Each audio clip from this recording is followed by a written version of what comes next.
Hello again, everybody. Welcome to the FREDTV Sports Report. I'm Evan Massoud coming to you from Durfee because earlier this week, the first annual Hilltopper Track and Field Club wrapped up its summer after 6 weeks of cardio workouts. In this first go-around, the club had over 100 kids enroll from grades 1 through 8, a total that was actually a bit unexpected. Kristen Govin has been a volunteer coach for the club this summer, and she played a big role in making it possible. She said that in the past, she would have had to bring her kids outside the city for similar clubs, but this year she was proud to help her community offer the same thing. For the past 7 years, I took my kids to Mattapoisett Track Club, and they absolutely loved it. And they have a great program there, and it's a really good feeder system for their high school, and that's really what I wanted to start here. We've seen a decline in the numbers that kids were coming out from track, and I wanted to get that interest back. These kids learn how to stay in shape and be active all the time, and it was such a great turnout. We not only saw the kids running around, but we see parents walking around all together, and it was a great thing for the community. It pulled everyone together. Kristen Lavoie is about to begin her sophomore year here at Durfee. Last year, she ran for cross country and track and field.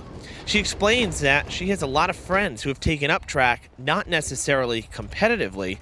Some of them just run as training for other sports, for example, soccer, which is mostly running.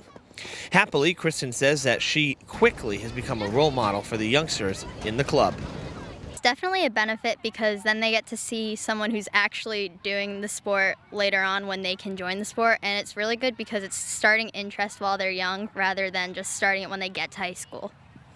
The camp ran for 6 weeks from July 10th through August 17th, and a 2018 version is already being talked about given how successful this summer was. Great stuff there. All right, we're going to head down to Chew Park now on the city's south side for the Fribble Finals. The defending champion Royals were 0-4 in the regular season against the Brewers, who come in as the number 1 seed. But they quickly erased that after a 9th-inning comeback in Game 1.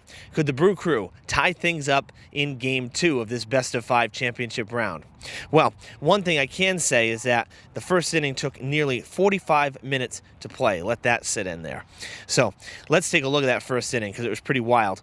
Already leading 1-0, the Brewers' Steve Crawford with runners at the corners chops it off the plate. It's a swinging bunt. Kyle McCann off the mound. He can't make the throw to first. 2 runs score on the error. Joe Charest and Greg Nugent come home to make it 3-0 Brewers. Bottom of the first, Royals have already tied it 3-3 and are threatening to do more 2-out damage. Nate Grandchamp at the dish with the bases loaded, pops it to center. That's going to fall in the old Bermuda Triangle. Sean Rogers in from third, Travis Stone from second. It's 5-3 Royals. They lead for the first time in the game. A couple batters later, bases reloaded for leadoff man Jake Ferreira. He goes with the pitch and slices it down the left field line. Dave Voller comes home, Grandchamp in behind him. 2 more for the Royals as they bat around. It's a 7-3 game. Next up at the plate, Kyle Vasquez looking to keep it rolling. He bloops a curveball to right field. That'll plate another pair. Ben Montero and Jake Ferreira come home from second and third, make it 9-3.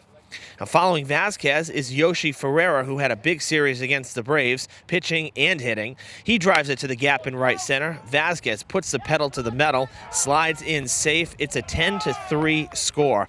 After just 1 inning of play, 2 touchdowns worth of runs were scored between the two teams.